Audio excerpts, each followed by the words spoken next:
നമ്മളെ ഓരോ ആളുകളെ പറ്റിയും ദൈവം ഓരോന്ന് നിശ്ചയിച്ചു വെച്ചിട്ടുണ്ട്. അത് എങ്ങനെ എന്തെന്ന് അവർക്ക് മാത്രമേ അറിയുള്ളൂ. കാരണം നമ്മളെ പോലുള്ള ലേഡീസിന് ഈ ഒരു അവസരം കിട്ടുക എന്ന് പറഞ്ഞാല് വലിയൊരു കാര്യം തന്നെയാണ്. ഈ ഒരു അവസരത്തില് ഞാൻ എന്റെ ഈ ഒരു ചെറിയൊരു എക്സ്പീരിയൻസ് ഞാൻ നിങ്ങളായിട്ട് ഷെയർ ചെയ്യാം. ഞാൻ ആദ്യമായിട്ട് വരുന്നത് 2017 സാർ എന്നോട് ഈ ഒരു അവസരം പറഞ്ഞു തന്നെങ്കിൽ കൂടെ ശരിക്കും ഞാന് എന്താ പറയാ, എന്റെ അപ്ലൈൻ ലീഡർ സുരേഷ് സാറാണ്. RTC റാങ്കിലാണ് അദ്ദേഹം വർക്ക് ചെയ്യുന്നത്. ആ ഒരു സമയം സാർ എന്നോട് വന്ന് പറഞ്ഞ സമയത്ത് ഞാനും പറഞ്ഞു, സാറേ എനിക്ക് ഈ അവസരം ഒന്നും ഏറ്റെടുക്കാൻ സാധിക്കില്ല. ഒന്നാമത് ഞങ്ങൾ നേരത്തെ പരിചയം ഉണ്ടായിരുന്നു, ഹസ്ബൻഡ് ഗൾഫിലാണ്. അപ്പൊ ആ സമയം ശരിക്കും സാർ എന്നോട് പറഞ്ഞ സമയം ഞാൻ ശരിക്കും സാറ് എന്താ പറയാ ഒഴിവാക്കി വിടാൻ വേണ്ടിയിട്ട് ഒരുപാട് പാടുപെട്ടിട്ടുണ്ട്. കാരണം ഞാനില്ല എന്നാണ് ഞാൻ എന്നും പറഞ്ഞുകൊണ്ടിരുന്നത്. അങ്ങനെ സാറ് പറഞ്ഞു, എന്തായാലും ഇക്കാനോടൊന്ന് സംസാരിച്ചിട്ട് ഒന്ന് വന്ന് നോക്ക്, കേട്ട് നോക്ക് എന്ന് പറഞ്ഞു. ഞാൻ പറഞ്ഞു, സാറേ എനിക്ക് ഇനി സ്വർണം തന്നാലും ശരി എനിക്ക് പറ്റില്ല. ഈ ആയുർവേദ പ്രൊഡക്റ്റ് ആണെങ്കിൽ കൂടെ ഉള്ളിൽ കഴിച്ചിട്ടുണ്ടെങ്കിൽ എന്തെങ്കിലും സംഭവിച്ചു കഴിഞ്ഞാല് സാറ് ഇവിടെ വന്ന് സമാധാനം പറയുമോ? അതുമല്ല എനിക്കിവിടെ ജീവിക്കേണ്ട, അതുകൊണ്ട് ദയവ് ചെയ്ത് സാറ് എന്നോട് ഇങ്ങനത്തെ കാര്യങ്ങളൊന്നും പറയണ്ടെന്ന് പറഞ്ഞു. പിന്നെയും സാറ് ഒരുപാട് തവണ ഈ ഫോളോ അപ്പിന്റെ കാര്യം എന്ന് പറഞ്ഞിട്ടുണ്ടെങ്കിൽ ശരിക്കും നമുക്ക് അപ്പോഴാണ് മനസ്സിലായി എന്താണ് ഫോളോ അപ്പ് എന്ന് എനിക്ക് അറിയില്ലായിരുന്നു. അങ്ങനെ സാറ് പറഞ്ഞു, എന്നാ ശരി പറഞ്ഞു. അപ്പൊ സാറ് വിടും. പിന്നെ സാറ് വന്നിട്ട് ഇങ്ങനെ ഓരോ കാര്യം ഇങ്ങനെ എടുത്തെടുത്ത് പറയും. ഇങ്ങനെ ഓരോ പ്രൊഡക്റ്റിന്റെ കാര്യവും അതേപോലെ തന്നെ നമ്മളെ മീറ്റിങ്ങിന്റെ കാര്യവും പിന്നെ ഉപയോഗിച്ചിട്ടുള്ള റിസൾട്ടുകളൊക്കെ പറയും. ഞാൻ പറയും, സാറേ നിങ്ങളും പോവണ്ട, കാരണം ഇത് ഉള്ളിൽ കഴിച്ചിട്ട് എന്തെങ്കിലും സംഭവിച്ചു കഴിഞ്ഞിട്ടുണ്ടെങ്കിൽ നിങ്ങളും കുടുങ്ങൂട്ടോ, വേണ്ടാത്ത പണിക്ക് പോണ്ടെന്ന് ഞാനും സാറോട് പറയായിരുന്നു. അപ്പൊ ഈ സ്റ്റാർട്ടിങ്ങില് വയനാട്ടില് ടീം ഉണ്ടാക്കാൻ വേണ്ടിയിട്ട് നമ്മളെ എന്താ പറയാ ഗ്രേറ്റ് ലീഡറായ ബെന്നി സാറൊക്കെ ഇങ്ങനെ ഫസ്റ്റില് വന്ന സമയത്ത് എന്താ പറയാ നമ്മളിങ്ങനെ പറഞ്ഞുകൊണ്ടിരിക്കും. അന്ന് അവിടെ ഒരു മീറ്റിങ്ങോ കാര്യങ്ങളോ ഒന്നും ഉണ്ടായിട്ടില്ല. അങ്ങനെ സാറ് എന്നോട് പറഞ്ഞു, എന്നാ ശരിക്കും നമുക്ക് പോവണ്ട അല്ലേ എന്നും പറഞ്ഞ് സാർ അതവിടെ സ്റ്റോപ്പാക്കി. അങ്ങനെ പിന്നെയും ജയേഷ് സാറ് വന്ന് എന്താ പറയാ ഒരു വർഷത്തോളം സുരേഷ് സാറെ ഫോളോ അപ്പ് ചെയ്ത് സാർ ഈ ഒരു അവസരത്തെ കുറിച്ച് നന്നായിട്ട് പഠിച്ച് ഒരു വർഷം പഠിച്ചതിന് ശേഷം സാർ ഞങ്ങളോട് പിന്നെയും രണ്ടാമതും വന്ന് ജോയിൻ ചെയ്യാൻ പറഞ്ഞ്. അങ്ങനെ മനസ്സോടെ ഞാൻ ഇക്കാനോട് ചോദിച്ചപ്പോ ഇക്കാനോട് പറഞ്ഞത് ഇങ്ങനെയാണ്, എന്തായാലും സാറ് ഒരുപാട് തവണ അതിൽ വിളിക്കണം, നീ ഒരു എന്താ പറയാ മീറ്റിംഗ് നീ അറ്റൻഡ് ചെയ്ത് നോക്ക് എന്ന് പറഞ്ഞു. അങ്ങനെ ഞാന് ഫസ്റ്റില് നമ്മളെ ബൈജു സാറെ ഒരു ഹോം മീറ്റിംഗ് ആണ് ഞാൻ കേട്ടിട്ടുണ്ടായിരുന്നത്. ഹോം മീറ്റിംഗിൽ സാർ ഒരുപാട് കാര്യങ്ങളാണ് എന്നോട് പറഞ്ഞിട്ടുണ്ടായിരുന്നത്. അപ്പൊ അതൊന്നും എനിക്ക് എന്താ പറയാ അങ്ങോട്ട് ഉള്ളോട്ട് കയറിയില്ല. ഞാൻ ഈ ഒരു അവസരം ഏറ്റെടുക്കാനും തീരുമാനിച്ചിട്ടില്ലായിരുന്നു. അങ്ങനെ ആ തീരുമാനം ഇല്ലാത്തത് കൊണ്ട് തന്നെ മീറ്റിംഗ് ഞാൻ ഉൾക്കൊണ്ടിട്ടുണ്ടായിരുന്നില്ല. അങ്ങനെ ലാസ്റ്റ് സാറ് ബിസിനസ് പ്ലാൻ പറഞ്ഞ സമയത്ത് 2,10,000 രൂപ എന്ന് പറഞ്ഞു. സത്യത്തില് അങ്ങനെ എന്താ പറയാ നമുക്ക് സാധാരണ ഒരു വീട്ടമ്മക്ക് ഒരു 2,000 രൂപ പോലും വരുമാനം ഉണ്ടാക്കാൻ പറ്റാത്തൊരു സമയത്ത് 2,10,000 രൂപ നമുക്ക് കിട്ടുക എന്ന് പറയുമ്പോൾ അത് വലിയൊരു കാര്യമായിട്ട് അവർക്കൊക്കെ തോന്നിയെങ്കിൽ എനിക്കുള്ളിൽ എന്താ പറയാ നമ്മളൊരു എന്താ ഭാഷ പറയാ എന്നത് മൈൻഡ് ആക്കിയിട്ടുണ്ടായിരുന്നില്ല. എന്തായാലും മീറ്റിംഗ് കഴിഞ്ഞപ്പോ ഞാൻ സാറോട് ചോദിച്ചിട്ടുണ്ടായിരുന്നു, സാറേ എല്ലാവർക്കും എങ്ങനെ ഈ 2,10,000 കമ്പനി കൊടുക്കുക, അതന്നെ ഒരു തട്ടിപ്പല്ലേ? ഞാൻ സാറോട് ചോദിച്ച സമയത്ത് സാർ എനിക്കത് വ്യക്തമായിട്ടും ക്ലിയർ ആയിട്ടും നമുക്ക് പറഞ്ഞ് മനസ്സിലാക്കി തന്നെ. ആ സമയം തൊട്ട് പിന്നെ ബിസിനസ് പ്ലാനിനെ കുറിച്ച് എനിക്കൊരു സംശയം ഉണ്ടായിട്ടുണ്ടായിരുന്നില്ല. അങ്ങനെ ഞാനതില് എന്താ പറയാ എന്തായാലും ഞാനിത് മുന്നോട്ട് കൊണ്ടുപോകാൻ തീരുമാനിച്ചിട്ടുണ്ടായിരുന്നില്ല. വീട്ടില് ഹസ്ബൻഡ് വന്ന് വീട്ടിൽ ഞാൻ വന്ന് ഹസ്ബൻഡിനെ ഫോൺ വിളിച്ച് ചോദിച്ചപ്പോ ഇങ്ങനെ നിനക്ക് പറ്റുകയാണെങ്കിൽ ചെയ്തോ, എന്തായാലും നമ്മളെ കൊടുക്കാനൊന്നും സാറ് നോക്കൂല, കാരണം അത്രയും വർഷത്തെ പരിചയം ഞങ്ങളുണ്ടായിരുന്നു. അങ്ങനെ ഞാൻ ഇക്കാന്റെ സമ്മതത്തോടെ അന്ന് ഞാൻ ഇതില് കുറച്ച് പ്രൊഡക്റ്റ് ഉൽപ്പന്നങ്ങൾ വാങ്ങി ഉപയോഗിക്കാൻ തുടങ്ങിയിട്ടുണ്ടായിരുന്നു. അതെന്ന് പറഞ്ഞിട്ടുണ്ടെങ്കിൽ മോള് കോയമ്പത്തൂർ പഠിക്കുന്ന സമയം മോളെ മുടിയൊക്കെ ഇങ്ങനെ വട്ടം വട്ടം കൊഴിഞ്ഞു പോകുന്ന ഒരു സമയമായിരുന്നു. അപ്പൊ നമ്മള് ഹെയർ ഓയിൽ വാങ്ങി ഉപയോഗിച്ചപ്പോ നല്ല റിസൾട്ട് വന്നപ്പോ മോള് പറഞ്ഞു, പക്ഷേ നല്ല പ്രൊഡക്റ്റ് ആണ്, എന്നുവെച്ചാൽ എനിക്ക് മുടി പോയ സ്ഥലത്തൊക്കെ വീണ്ടും മുടി ഇങ്ങനെ കിളുത്ത് വരുന്നുണ്ട് എന്ന് പറഞ്ഞു. അപ്പൊ സമാധാനം. കൊടുക്കുന്ന പ്രൊഡക്റ്റിന് റിസൾട്ട് ഉണ്ടാവുമെന്ന്. പിന്നെ അതേപോലെ തന്നെ വെയിലൊക്കെ കൊണ്ടിട്ട് ഇങ്ങനെ എന്താ പറയാ മുഖത്തൊക്കെ ഭയങ്കര കറുത്ത പാടായിരുന്നു. പിന്നെ ഇനി കാലാവസ്ഥ മാറിയിട്ടാണോ എന്താണെന്നറിയില്ല. അപ്പൊ സാർ പറഞ്ഞ ഈ ഫെയർനെസ് ക്രീമും ഫേസ് വാഷും ഒന്ന് ഉപയോഗിക്കാൻ പറയുന്നു. അങ്ങനെ ഞാൻ ആ ഫെയർനെസ് ക്രീമും ഫേസ് വാഷും ഉപയോഗിച്ച് ഒരു 2 മാസമൊക്കെ ആയപ്പോഴത്തേനും മുഖത്തെ ആ കറുത്ത പാടൊക്കെ കുറേശ്ശെ മാറിയൊക്കെ തുടങ്ങി. കാരണം അത് ആ മുഖത്തെ കറുത്ത പാട് മാറാൻ വേണ്ടിയിട്ട് ഞങ്ങൾ കോഴിക്കോട് വന്ന് പിന്നെ ഹോസ്പിറ്റലില് ചോദിച്ച സമയത്ത് അവര് പറഞ്ഞു അത് എന്താ പിന്നെ എടുത്തു കളയാൻ വേണ്ടിയിട്ട് എത്രയോ 8,000 രൂപയോ 7,000 രൂപയൊക്കെ വേണം. വീണ്ടും 3 വർഷം കഴിഞ്ഞിട്ടുണ്ടെങ്കിൽ അത് വീണ്ടും വരും എന്ന് പറഞ്ഞു. അപ്പൊ അങ്ങനെ തിരിച്ചു വന്നിട്ടാണ് നമ്മൾ ഈ ക്രീം നമ്മൾ ഉപയോഗിക്കുന്നത്. അപ്പൊ നല്ല റിസൾട്ട് കിട്ടിയ സമയത്ത് അപ്പൊ പുറമെ തേക്കുന്ന ഉൽപ്പന്നങ്ങൾക്കൊന്നും കുഴപ്പമില്ല, റിസൾട്ട് ഉണ്ട്, നമ്മൾ ഉപയോഗിച്ച് റിസൾട്ട് അറിഞ്ഞു. അങ്ങനെ ഞാൻ ഈ ഒരു അവസരത്തിൽ വരുന്ന സമയത്ത് ശരിക്കും നമ്മളെ എന്താ പറയാ ഗൾഫിലുള്ള ഓരോ ലേഡീസിന്റെ കാര്യം ചിന്തിക്കുമ്പോ എനിക്കിപ്പോ ശരിക്കും വിഷമം തോന്നും. കാരണം നമുക്ക് ഇപ്പൊ ഹസ്ബൻഡ് അയക്കുന്ന ഒരു 25,000 രൂപയോ അല്ലെങ്കിൽ ഒരു 30,000 രൂപയോ അല്ലെങ്കിൽ ഒരു 50,000 രൂപയോ കറക്റ്റ് ആ ഒരു മാസം ആകുമ്പോഴത്തേനും ഒരു 25-ാം തീയതി ഒക്കെ ആകുന്ന സമയത്ത് നമ്മളെ കയ്യിലുള്ള ക്യാഷ് ഒക്കെ തീർന്നു പോകും. പിന്നീടുള്ള ഒരു അവസരത്തിൽ നമുക്ക് പിന്നുള്ള ദിവസങ്ങളിൽ അടുത്ത സാലറി കിട്ടുന്നത് വരെ നമ്മൾ വെയിറ്റ് ചെയ്യണം. ഇക്കാക്ക് അടുത്ത സാലറി കിട്ടുന്നത് വരെ നമ്മൾ വെയിറ്റ് ചെയ്യണം. അതിന്ന് നമ്മൾ ഈ ഒരു അവസരത്തിൽ ജോയിൻ ചെയ്യണമെങ്കിലും നമ്മളെ ID ആക്ടിവേഷൻ ആക്കാൻ 5,000 രൂപ വേണം. പക്ഷെ സാർ എന്നോട് വന്ന് പറഞ്ഞ സമയത്ത് ഞാൻ പറഞ്ഞു, സാറേ 5,000 പോയിട്ട് ഒരു 5 രൂപ വരെ എടുക്കാനില്ലാത്തൊരു സമയമാണെന്ന്, അതുകൊണ്ട് സാറേ എനിക്ക് ഇതിനൊന്നും പറ്റില്ല, അതുകൊണ്ട് ഞാൻ ഇല്ല എന്ന് പറഞ്ഞു. അപ്പൊ എന്നോട് പറഞ്ഞു, മോൾക്ക് ഈ ക്രീമും ഫേസ് വാഷും ഫെയർനെസ് ക്രീമും ഒക്കെ ഉപയോഗിക്കുന്നുണ്ടല്ലോ, അപ്പൊ അത് തീർന്നിട്ടുണ്ടെങ്കിൽ ഇനിയും വാങ്ങിക്കണ്ടേ? ഞാൻ പറഞ്ഞു വാങ്ങിക്കണം സാറേ, എന്നാ ഒരു 1,000 രൂപന്റെ പർച്ചേസ് ചെയ്യുമെന്ന് പറഞ്ഞ് 1,000 രൂപന്റെ പർച്ചേസ് ചെയ്തിട്ട് ഞാൻ ഈ ഒരു അവസരത്തിലേക്ക് കടന്നു വന്നിട്ടുള്ളത്. അപ്പോഴും സാറ് പറഞ്ഞു, ഓക്കെ, ഇനി നിങ്ങൾ ചെയ്യേണ്ട കാര്യം 2-3 മീറ്റിംഗ് നിങ്ങൾ അറ്റൻഡ് ചെയ്യണം. എന്നതിന്റെ ശേഷം നിങ്ങൾ നിങ്ങളെ വീട്ടിലേക്ക് കുറച്ചു പേരെ വിളിക്കണം. കുറച്ചു പേരെ വിളിച്ചതിന്റെ ശേഷം നിങ്ങൾ പിന്നെ ഇത് സ്റ്റാർട്ട് ചെയ്താൽ മതി എന്ന് പറഞ്ഞു. ഞാൻ പറഞ്ഞു എന്റെ വീട്ടിലേക്ക് പോയിട്ട് എന്റെ പരിസരത്തുള്ള ആളോട് പോലും ഞാൻ ഇത് പോയിട്ട് പറയില്ല സാറേ, കാരണം അവരൊന്നും വിശ്വസിക്കൂല. ഞങ്ങളെ ഏരിയ അങ്ങനത്തെ ഒരു ഏരിയ. കാരണം എന്താ പറയാ, ഒരുപാട് ലോകപരിചയമുള്ള ആൾക്കാരൊന്നും അല്ല നമ്മളെ ഏരിയയിലുള്ളത്. അങ്ങനെ സാർ എന്നോട് പറഞ്ഞ സമയത്ത് ഞാൻ പറഞ്ഞു, അതൊന്നും വേണ്ട സാറേ, ഞാൻ ഉൽപ്പന്നങ്ങൾ എനിക്ക് വേണ്ടത് ഞാൻ സാറോട് വാങ്ങിക്കോളാം. അങ്ങനെ സാറ് ഒരു ദിവസം എന്നോട് നിർബന്ധിച്ച് പറഞ്ഞ സമയത്ത് ഞാൻ പറഞ്ഞു, ഇല്ല സാറേ എനിക്ക് പറ്റില്ല. ആ പറ്റില്ല എന്ന് പറയുമ്പോ സാറിനോ ബൈജു സാറായിട്ട് തന്നെ കണക്ട് ചെയ്ത് സംസാരിച്ചിട്ട് പറഞ്ഞു, നിങ്ങളെ വീടിന്റെ ലെഫ്റ്റില് ഒരു 5 വീട് ഇല്ലേന്ന് ചോദിച്ചു. ഉണ്ട് സാറേ. റൈറ്റിൽ 5 വീട് ഇല്ലേ ചോദിച്ചു. ഉണ്ട് എന്ന് പറഞ്ഞു. അങ്ങനെ എന്നാ ഒരു 10 ആളുകളെ നിങ്ങളെ വീട്ടിലേക്ക് ഒന്ന് വിളിക്കുക, ഞങ്ങൾ ഈ ഒരു അവസരം വന്ന് അവരെ ഒന്ന് പരിചയപ്പെടുത്തി കൊടുക്കട്ടെ എന്ന് പറഞ്ഞു. ഞാൻ പറഞ്ഞു വേണ്ട സാറേ, അത് ശരിയാവൂല എന്ന് പറഞ്ഞു. അപ്പൊ എനിക്ക് പറ്റില്ല, ഞാൻ എന്തായാലും ഇല്ല എന്ന് പറഞ്ഞു. പക്ഷെ സാർ എന്നെ വിടാൻ തയ്യാറല്ലായിരുന്നു. വീണ്ടും ഒരു ദിവസം സാർ എന്നെ വിളിച്ച സമയത്ത്, എന്തോ ഒരു കാര്യത്തിന് വിളിച്ച സമയത്ത് പറഞ്ഞു, സാർ ഇന്ന് എനിക്ക് അയൽക്കൂട്ടാണ്, 3 മണിക്ക് 2:30 ആകുമ്പോഴത്തേന് ഞാൻ പോകും, പിന്നെ വീടിന്റെ തൊട്ടടുത്ത് തന്നെയാണ്, ഞാൻ പോകുട്ടോ എന്ന് പറഞ്ഞ സമയത്ത് സാറ് എന്നാ ശരിയെന്നും പറഞ്ഞ് ആ സമയം സാറ് കുറച്ച് പ്രൊഡക്റ്റ് ആയിട്ട് ഞങ്ങളെ വീട്ടിലേക്ക് വന്നു.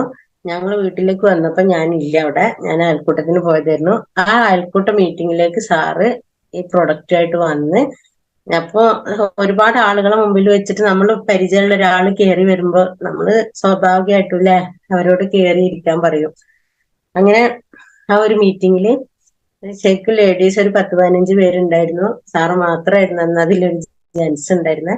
എന്നിട്ട് ഞങ്ങള് സാധാരണ നമ്മള് ഇങ്ങനെ ലോൺ അടക്കേണ്ട കാര്യങ്ങളൊക്കെ തീർക്കുന്ന സമയത്ത് സാർ അവിടെ എത്ര സമയം വെയിറ്റ് ചെയ്തിരുന്നു എന്ന് എനിക്ക് ഇപ്പോഴും ഓർക്കാൻ വയ്യ. എന്നിട്ട് സാറ് വന്ന് എന്തിനാ വന്നേന്ന് ചോദിച്ചപ്പോ വീട്ടുകാർക്കൊക്കെ സാർ അറിയായിരുന്നു, ഇങ്ങനെ കുറച്ച് ആയുർവേദ ഉൽപ്പന്നങ്ങളെ പറ്റി പരിചയപ്പെടുത്താൻ വന്നതാണ്.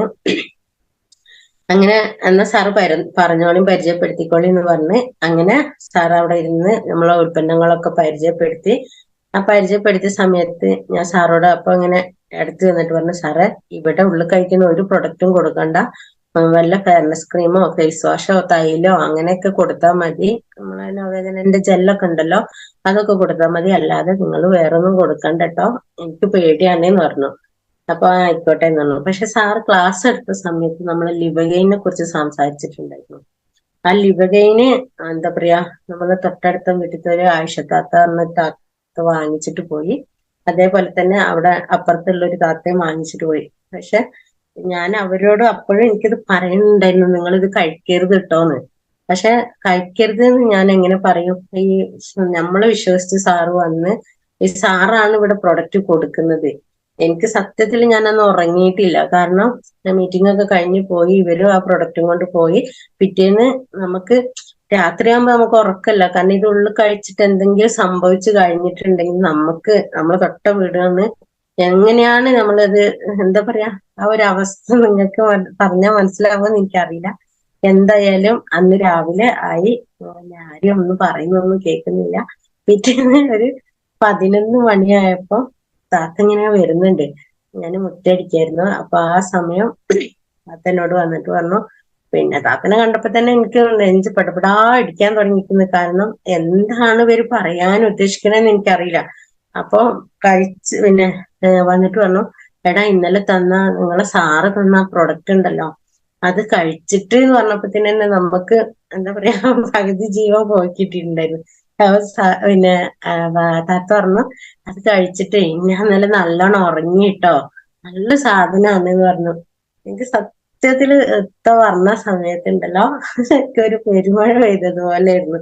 സത്യം നമ്മളെ മനസ്സിനൊരു തണുപ്പ്. എന്താ വെച്ചാല് ഇത്രയും സമയം ഞാൻ എന്തിനാണോ ടെൻഷൻ അടിച്ചത്, അത് അതൊന്ന് മാറി കിട്ടിയ ഒരു ടൈം അറിവില്ലാത്തത് കൊണ്ടാണ്. കാരണം ഫുഡ് സപ്ലിമെന്റാന്ന് അറിയില്ല, അത് ഉള്ളിൽ കഴിക്കാന്ന് അറിയില്ല, ഇതിനെപ്പറ്റി ഒരു അറിവും ഇല്ലാത്ത ഒരു സമയത്താണ് അങ്ങനെ സംഭവിച്ചിട്ടുള്ളത്.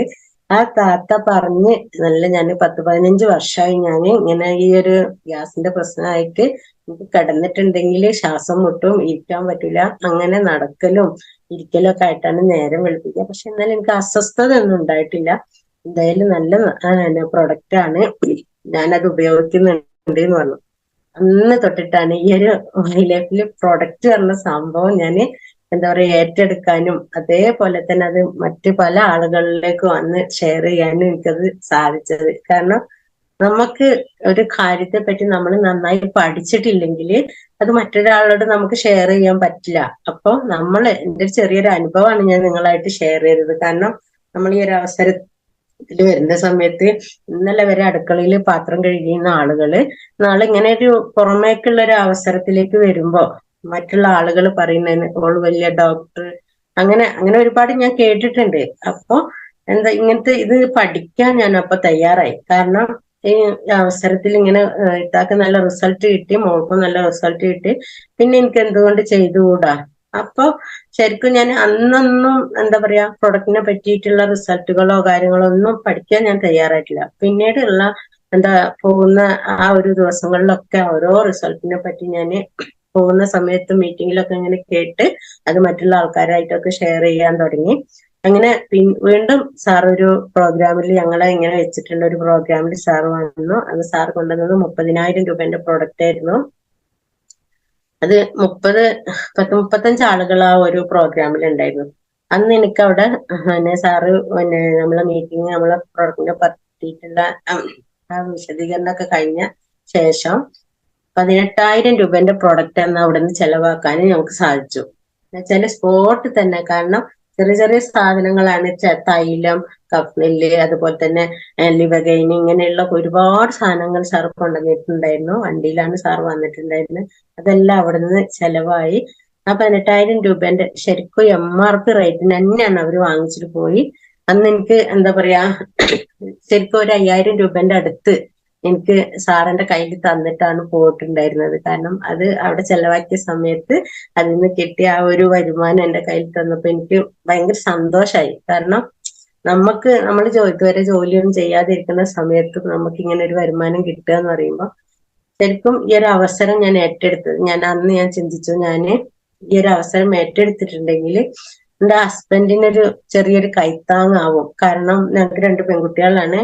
ഒരുപാട് കാലം ഗൾഫിൽ നിന്നിട്ടുണ്ടെങ്കിൽ നമുക്ക് നമുക്കറിയാം ലേഡീസിന് ഒരാള് നമ്മളെ ഹസ്ബൻഡും എന്താ പറയാ നമ്മളെ മക്കളും നമ്മളുമായിട്ട് താമസിക്കുന്ന ആ ഒരു സമയം, ഹസ്ബൻഡ് വീട്ടിൽ ഇല്ലാണ്ടിരിക്കുന്ന സമയം, ഇത് പുറത്തു പോകേണ്ട ബുദ്ധിമുട്ട്, ഇങ്ങനെയുള്ള ഒരുപാട് കാര്യങ്ങൾ നമുക്ക് അവിടെ എന്താ പറയാ ചെയ്ത് തീർക്കാനുണ്ടാവും. അപ്പൊ 50,000 രൂപ അല്ലെങ്കിൽ 27 രൂപ വരുന്ന സമയത്ത് അതിൽ 1 രൂപ പോലും മാറ്റി വെക്കാനുണ്ടാവില്ല. അപ്പൊ ഈ ഒരു 5,000 രൂപ എനിക്ക് കിട്ടിയ സമയം ഞാൻ ഹസ്ബൻഡിനെ വിളിച്ച് പറഞ്ഞിട്ടുണ്ടായിരുന്നു.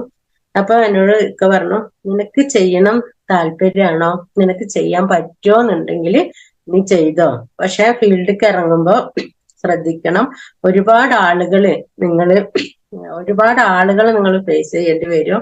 കാരണം എല്ലാവരും ഒരുപോലെ ആകൂല, പലതും കേൾക്കേണ്ടി വരും.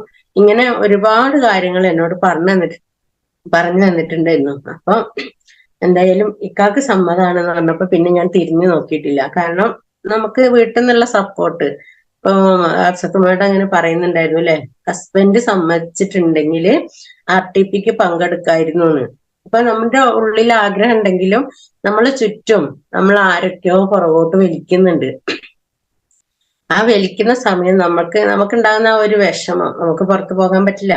കാരണം നമുക്ക് ഇവരെ അനുവാദം ഇല്ലാതെ നമ്മൾ ഈ ഒരു ബിസിനസ് ചെയ്യാനും പറ്റില്ല. അപ്പൊ അങ്ങനെ എന്നോട് ഇക്ക നല്ല സപ്പോർട്ട് ആയതിനെ കൊണ്ട് ഞാൻ ഈ ഒരു അവസരത്തിലേക്ക് ഇറങ്ങിയ സമയം തൊട്ടിട്ട് പിന്നെ നമ്മൾ സ്ഥിരമായിട്ട് പിന്നെ അങ്ങോട്ട് ഇറങ്ങുകയാണ്. നമ്മൾ ഇതൊരു ജോലി പോലെ ഏറ്റെടുക്കുകയാണ്. ഏറ്റെടുക്കുന്ന സമയത്ത് എനിക്ക് ഫീൽഡിൽ പോയപ്പോ ഒരുപാട് അനുഭവങ്ങൾ ഉണ്ടായിട്ടുണ്ട്. കാരണം നമ്മൾ പോകുമ്പോ രാവിലെ നമ്മൾ പോകും, വൈകുന്നേരം, ഞങ്ങളൊക്കെ ഏരിയ എന്ന് പറഞ്ഞിട്ടുണ്ടെങ്കിൽ അത്രയും ഉള്ളോട്ടുള്ള ഒരു ഏരിയ ആണ്.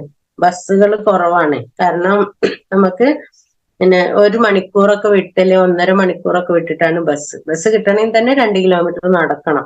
ഈ നടന്ന് ബസ് ചില സമയം വിട്ടുപോകും, ചില സമയം നമ്മള് കാത്തിരുന്ന് എന്താ പറയാ വരുന്ന സമയം ചിലപ്പോ അന്ന് ആ ദിവസം ബസ് ഉണ്ടാവില്ല. അങ്ങനെ ജീപ്പിലൊക്കെ കയറി അങ്ങനെ ഒരുപാട് റിസ്ക് എടുത്തിട്ടാണ് നമ്മളെ ഡിസ്ട്രിബ്യൂട്ടർ വീട്ടിലെത്താനും അതേപോലെ കസ്റ്റമറൊക്കെ വീട്ടിലെത്താനും. ആ സമയമൊക്കെ നമ്മൾ രാവിലെ പോകും, വൈകുന്നേരം ഇതേ സമയം തന്നെ നമ്മൾ ഓടി വന്ന് ഒരു 5 മണിക്കോ ഒക്കെ വർക്ക് നിർത്തി സ്റ്റാൻഡിൽ കയറുമ്പോഴത്തേനും ബസ് അവിടെ നിന്ന് വിട്ടിട്ടുണ്ടാവും. പിന്നെ അടുത്ത ബസ് വരാൻ ഇതേപോലെ ആ ഏരിയക്ക് ബസ് വരാന് പിന്നെ 1 മണിക്കൂർ കാത്തു നിൽക്കേണ്ടി വരും. അങ്ങനെ വന്ന് എന്താ പറയാ വീട്ടിലെത്തുന്ന സമയം ചിലപ്പോ 9, 9:30 അങ്ങനെയൊക്കെ ആവാറുണ്ട്. കാരണം നമ്മള് 7:30ക്ക് ശേഷം ഞങ്ങള് ഈ ഒരു ഏരിയക്ക് അങ്ങനെ ബസ് ഉണ്ടായിരുന്നില്ല അന്ന് കേട്ടോ. ഇന്നിപ്പോ കോയമ്പത്തൂർക്കും അതേപോലെ തന്നെ പിന്നെ ഗൂഡല്ലൂർ ബസ്സും അങ്ങനെയൊക്കെ ഉണ്ട്. ഇപ്പൊ അന്ന് അതില്ലായിരുന്നു. ആ സമയം ഞാന് താളൂരൊക്കെ നിൽക്കുമ്പോ സമയം നമുക്ക് തമിഴ്നാടും കേരളത്തിന്റെ ബോർഡറിലൊക്കെ നിൽക്കുന്ന സമയം ഒരുപാട് ആളുകൾ വൈകുന്നേരം ആയാലും ഈ ജെൻസൊക്കെ പുറത്തിറങ്ങുന്ന സമയത്ത് നമ്മള് അവിടെ സ്റ്റാൻഡിൽ നിൽക്കുമ്പോ ഇങ്ങനെ നമുക്ക് ലേഡി അങ്ങനെ ഒറ്റയ്ക്ക് നിൽക്കുന്ന സമയത്ത് ഉണ്ടാകുന്ന അനുഭവങ്ങളൊക്കെ നിങ്ങൾക്ക് അറിയാൻ പറ്റും. അങ്ങനെയെല്ലാം ബുദ്ധിമുട്ട് സഹിച്ച് ഞാന് എന്താ പറയാ സ്ഥിരമായിട്ട് വർക്കിന് ഞാൻ ഇറങ്ങി. ഈ സമയമാണ് എന്റെ എന്താ പറയാ എനിക്ക് വേണ്ടപ്പെട്ട ഒരാള് എന്റെ വീട്ടിൽ വന്നിട്ട് എന്താ പറയാ ഇങ്ങനെ എങ്ങോട്ടാ പോണേന്നൊക്കെ ചോദിച്ചപ്പോ ഞാൻ ഇങ്ങനെ ഒരു വർക്ക് ചെയ്യുന്നുണ്ട് പറഞ്ഞു. അപ്പൊ ഇവരെന്നെ ഒരു ദിവസം ഞാൻ പറയുന്നത് കേട്ടതാണ്. അവരെ ഫ്രണ്ട്സിനോട് പറയാ, രാവിലെ പോകും വൈകുന്നേരം തിരിച്ചു വരും, എങ്ങോട്ടാ പോകുന്നതെന്ന് അറിയില്ല, എന്തിനാ പോകുന്നതെന്ന് അറിയില്ല. ഇത് ശരിക്കും നമ്മൾ അറിഞ്ഞപ്പോ ശരിക്കും നമുക്ക് ഭയങ്കര സങ്കടമായിപ്പോയി. കാരണം നമുക്ക് അത്രയും വേണ്ടപ്പെട്ട ഒരാളാണ്. നമ്മളെ വീടിന്റെ സാഹചര്യം അറിയാം, നമ്മളെ കുടുംബത്തിത്തെ സാഹചര്യം അറിയാം, എല്ലാം അറിയുന്ന ഒരാള് അങ്ങനെ പറഞ്ഞ സമയത്ത് എനിക്കനെ വിളിച്ച സമയത്ത് പറഞ്ഞു, ഞാൻ ആദ്യമേ പറഞ്ഞതാണ് ഇങ്ങനത്തെ ഒരു പ്രശ്നങ്ങളും കാര്യങ്ങളൊക്കെ ഉണ്ടാവും, അതുകൊണ്ട് അതെല്ലാം തരണം ചെയ്തിട്ട് വേണം മുന്നോട്ട് പോകാൻ. ഹസ്ബൻഡ് നല്ല സപ്പോർട്ട് ആയതിനെ കൊണ്ട് തന്നെ, കാരണം ഇക്ക അവിടെ ഗൾഫിലാണ്, ഞാനും 2 പെൺകുട്ടികളാണ് വീട്ടിലുള്ളത്. അപ്പൊ അവരെ ഞാൻ നോക്കണം. കാരണം എന്റെ ഉമ്മച്ചി നല്ല സപ്പോർട്ടായിരുന്നു ഹസ്ബൻഡിന്റെ. കാരണം ഞാൻ പുറത്തു പോയി വരുമ്പോ ഉമ്മച്ചി മോളെടുത്ത് ഉണ്ടാവും. കാരണം മോള് എന്താ പറയാ മൂത്ത മോള് കോയമ്പത്തൂര് പഠിക്കാണ്. അപ്പൊ ചെറുത് മാത്രമേ ഇവിടെ ഉണ്ടാവുള്ളൂ. ഞാൻ വരുന്നത് വരെ ഉമ്മച്ചി ഇവിടെ മോൾക്ക് എന്താ പറയാ മോളെ കൂടെ ഉണ്ടാവും.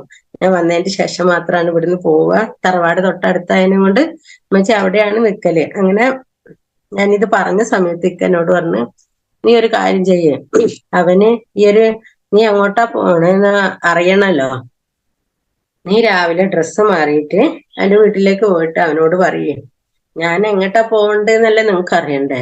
അപ്പൊ നിങ്ങൾ എന്റെ കൂടെ വാ, എന്നിട്ട് വന്നിട്ട് ഞാൻ എങ്ങോട്ടാ പോണെന്ന് നിങ്ങൾക്കും അറിയാം. നീ എന്റെ കൂടെ ഒന്ന് വരുമോന്ന് ചോദിച്ചാ മതി, വേറെ ഒന്നും നീ പറയണ്ട. അങ്ങനെ ഒരു ദിവസം ഞാന് അങ്ങനെ പറഞ്ഞിട്ടുണ്ട്.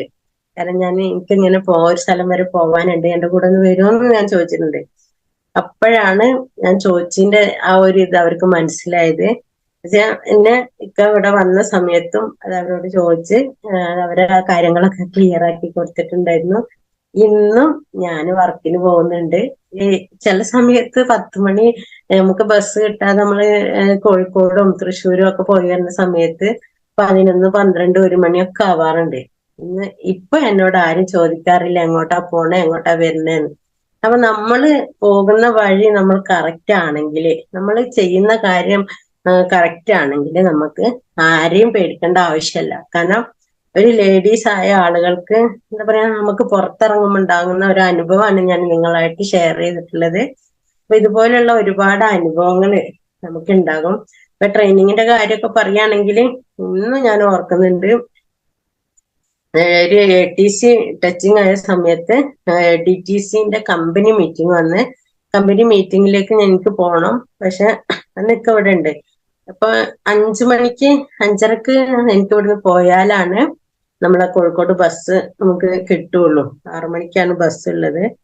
അപ്പൊ അവിടെ അങ്ങോട്ട് പോകണം എന്നുണ്ടെങ്കിൽ ഇതേപോലെ ഇരുട്ടാണ്. ഇവിടെയൊക്കെ ആനശല്യമൊക്കെ ഇഷ്ടംപോലെയുള്ള സ്ഥലമാണ്.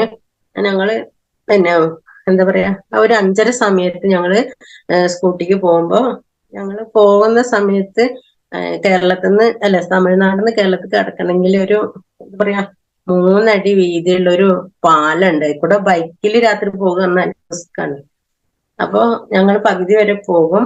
എന്നിട്ട് തന്നെ ആ പാലത്തിന്റെ ഒരു സൈഡിൽ ഇറക്കി വിട്ടിട്ട് ബൈക്ക് അപ്പുറത്ത് കടത്തിയിട്ട് പിന്നെ എന്നെ കൂട്ടിയിട്ട് പോവുക ചെയ്യാം. അപ്പൊ പോകുന്ന സമയം കണ്ണൊന്നും അങ്ങനെ കാണൂല. കാരണം ഇരുട്ടാണ് ഇവിടെ. പ്രത്യേകിച്ചും എന്താ പറയാ, നേരം വെളുത്താലും വെളുക്കാത്തൊരു അവസ്ഥ ഉണ്ടാവുക.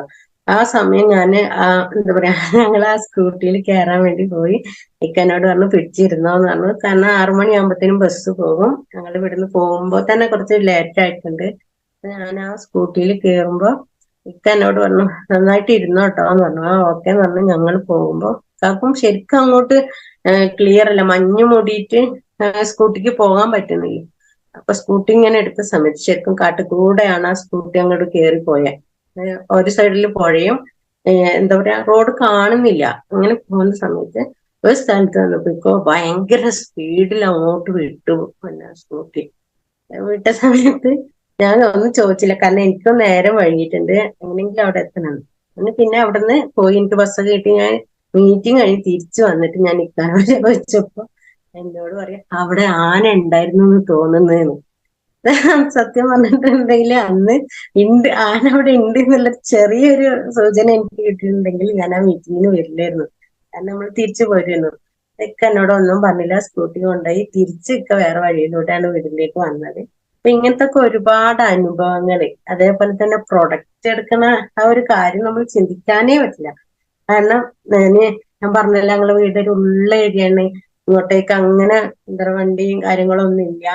ആ ഒരു സമയം ഞാനിതിൽ വന്ന് ഒരു വർഷം കഴിഞ്ഞപ്പോഴത്തേക്കും കൊറോണ എന്ന സംഭവം വന്ന് പ്രൊഡക്റ്റ് കിട്ടാനൊക്കെ ഭയങ്കര ബുദ്ധിമുട്ടായിരുന്നു. അങ്ങനെ പ്രൊഡക്റ്റ് എടുക്കാൻ പോകാന്ന് പറഞ്ഞിട്ടുണ്ടെങ്കിൽ ആദ്യമൊക്കെ ഞങ്ങൾ ഇങ്ങനെ കൊറിയർ അയക്കുമായിരുന്നു. കൊറിയർ അയക്കുമ്പോ നമ്മൾ അയച്ചാല് ഒരാഴ്ച കഴിഞ്ഞിട്ടാണ് നമുക്ക് പ്രൊഡക്റ്റ് കിട്ടുക. ആ ഒരാഴ്ചയും കൊണ്ട് ശരിക്കും കസ്റ്റമർ ആ ഒരു എന്താ പറയാ, അവര് പറയുന്ന ചീത്ത മുഴുവൻ നമ്മൾ കേൾക്കണം. കാരണം ആർക്കാണെങ്കിലും നമ്മള് പൈസ കൊടുത്തിട്ടുണ്ടെങ്കിൽ അത് സ്പോട്ടിൽ സാധനം കിട്ടുക എന്നുള്ളതല്ലേ. പക്ഷെ ഞങ്ങള് ഇതിങ്ങനെ എന്താ പറയാ, വെയിറ്റ് ചെയ്ത് ഇത്ര സമയം, അതോ അത് കിട്ടണം എന്നുണ്ടെങ്കിൽ ഒരു 100 തവണയെങ്കിലും നമ്മൾ ഓഫീസിലേക്ക് നമ്മൾ വിളിക്കണം. എങ്കിൽ മാത്രമേ അവരുടെ അത് എടുത്ത് അയക്കുള്ളൂ. അങ്ങനെ ആ സമയം നമുക്ക് എന്താ പറയാ, കസ്റ്റമർക്ക് സാധനം നമ്മളെ കയ്യിൽ കിട്ടി കൊടുക്കുന്ന സമയം, ചില സമയം കവചപ്രാശൊക്കെ കിട്ടുമ്പോ പകുതി മുക്കാലും പൊട്ടി ഒലിച്ച് എന്താ പറയാ, കസ്റ്റമർക്ക് കൊടുക്കാൻ പറ്റില്ല. ഇത് നമുക്ക് അത്രയും പൈസ സ്റ്റാർട്ടിങ്ങിലൊക്കെ ആവുന്ന സമയത്ത് അത്രയും പൈസ എടുത്ത് നമുക്ക് ഇത് പിന്നെ ഒരെണ്ണം വാങ്ങാനും പറ്റില്ല. പിന്നെ ഇത് റിട്ടേൺ അയച്ച് തിരിച്ചു വരുമ്പോഴത്തേനും കുറച്ച് സമയം. അങ്ങനെ പിന്നെ ഞങ്ങൾ എന്താക്കി, അങ്ങനെ കൊറിയർ ഇടുന്നത് അവിടെ നിർത്തി വെച്ച് ഞങ്ങള് പിന്നെ നേരിട്ട് പോയിട്ട് പ്രൊഡക്റ്റ് എടുക്കാൻ പോകലുണ്ടായിരുന്നു. പ്രൊഡക്റ്റ് എടുക്കാൻ പോകണമെന്നുണ്ടെങ്കിൽ കോഴിക്കോട് പുള്ളാടിക്കുന്ന് പോകണം നമുക്ക് പ്രൊഡക്റ്റ് എടുക്കണമെങ്കിൽ. ആ പ്രൊഡക്റ്റ് എടുക്കാൻ പോകുമ്പോ രാവിലെ ഇതേപോലെ 5 മണിക്ക് 6 മണിക്കൊക്കെ പോയി തിരിച്ചു വരുമ്പോ 2 ബോക്സ് 3 ബോക്സ് ഒക്കെ ഉണ്ടാവും. അത് ആ ടൗണിൽ വന്ന് പുള്ളാടിക്കുന്ന് ബസ് കയറി കോഴിക്കോട് ടൗണിൽ വന്ന് KSRTCക്ക് കയറുന്ന സമയത്ത് ശരിക്കും എന്താ ലോഡിങ്ങർ എന്താണ് ചെയ്യുന്നത് ആ വർക്ക് വരെ ഞങ്ങൾ ചെയ്തിട്ടുണ്ട്. കാരണം ഓരോ ബോക്സും ഞങ്ങൾ 2-3 പേരാണ് പോവുക. അത്രയും പർച്ചേസിനുള്ള ക്യാഷ് ഞങ്ങൾ റെഡിയാക്കിയിട്ടാണ് പോവുക. 1 ലക്ഷം 1.5 ലക്ഷം 2 ലക്ഷം രൂപന്റെ പ്രൊഡക്റ്റ് ഒക്കെ ഉണ്ടാവും. എല്ലാവരും കൂടെ കൂടുന്ന സമയത്ത് ഈ ബോക്സ് ഒക്കെ ഒന്നിച്ച് ബസ് കയറ്റുമ്പോഴും അവിടുന്ന് ഇറക്കുമ്പോഴും പിന്നെ വീണ്ടും അടുത്ത ബസ് കയറ്റുമ്പോഴും ഒക്കെ ശരിക്കും നമ്മളങ്ങനെ എല്ലാവരും ഇങ്ങനെ നോക്കി നിൽക്കും. കാരണം നമ്മള് ലേഡീസും ജെന്റ്സും ഉള്ള വ്യത്യാസം കേട്ടോ. ജെന്റ്സിനാണെങ്കിൽ ഒരു കുഴപ്പമില്ല, അവർ ആ ബോക്സ് എടുത്ത് ബസ്സിൽ കയറ്റി അവര് പോകും. നമുക്ക് ഈ വെയിറ്റും താങ്ങി ശരിക്കും ഒരു ബോക്സ് ഒക്കെ 15 കിലോ 10 കിലോനൊക്കെ ഉണ്ടാവും. അപ്പൊ ഇതിങ്ങനെ കയറ്റി വീട്ടിലെത്തിക്കുമ്പോത്തിന് ഒരു എന്താ പറയാ ഒരു പാട് സമയാവും. അത് ബുദ്ധിമുട്ടും കാര്യങ്ങളും. പിന്നെ ഇത് ഇവിടെ വീട്ടിൽ കൊണ്ടുവന്നിട്ട് വീണ്ടും നമുക്ക് ഡിസ്ട്രിബ്യൂട്ടേഴ്സിന് എത്തിക്കണം എന്നുണ്ടെങ്കിൽ അവരിട്ട ഫോമൊക്കെ കറക്റ്റ് ആക്കി വീണ്ടും ഇത് ഏറ്റി പിന്നെയും പോകണം. ഞാൻ നേരത്തെ പറഞ്ഞ എന്റെ വീട്ടിൽ നിന്ന് 2 കിലോമീറ്ററോളം ബസ് കയറാൻ പോകുന്ന സ്ഥലത്തേക്ക് പോകണം. ഇങ്ങനെല്ലാം ബുദ്ധിമുട്ടിയതിന്റെ ശേഷം മാത്രമാണ് ഞാൻ ഈ അവസരത്തിൽ ശരിക്കും പിടിച്ചു നിൽക്കുന്നത്. അപ്പൊ ആ പ്രൊഡക്റ്റ് ഒക്കെ ഇവിടെ എത്തി എല്ലാവർക്കും സെയിൽ ചെയ്ത് എന്താ പറയാ വീണ്ടും അടുത്ത പ്രാവശ്യം ഇത് തന്നെ. അങ്ങനെ ഞങ്ങൾ പുള്ളാടിക്കുന്നും പിന്നെ അതേപോലെ തന്നെ മൈസൂരും ഒരുപാട് സ്ഥലത്ത് ഞങ്ങൾ പ്രൊഡക്റ്റിന് വേണ്ടിയിട്ട് ഇങ്ങനെ പോയിട്ടുണ്ട്. ഇപ്പൊ ഞങ്ങൾക്ക് ശരിക്കും പറഞ്ഞിട്ടുണ്ട് ഇപ്പോഴും എന്നെ സംബന്ധിച്ച് നമുക്ക് കുറച്ച് ബുദ്ധിമുട്ടാണ്. കാരണം പച്ചിലക്കാടാണ് ഷോപ്പുള്ളത്. എനിക്കൊരു 2 മണിക്കൂറിന്റെ യാത്ര, ചിലപ്പോൾ ഇവിടുന്ന് ബത്തേരിക്ക്, ബത്തേരിയിൽ നിന്ന് അങ്ങോട്ട് ഒരു 1.25-2 മണിക്കൂറിന്റെ അടുത്ത് യാത്ര ചെയ്തിട്ട് വേണം പ്രൊഡക്റ്റ് കിട്ടാൻ. എന്നാലും ഇപ്പൊ നമുക്ക് സുഖമാണ്. ഇന്ന് നമുക്ക് പ്രൊഡക്റ്റ് വേണമെന്ന് പറഞ്ഞാൽ ഇന്ന് തന്നെ പോയിട്ട് നമുക്ക് പെട്ടെന്ന് തന്നെ അത് എടുത്തു കൊണ്ടുവന്ന് കൊടുക്കാൻ പറ്റും.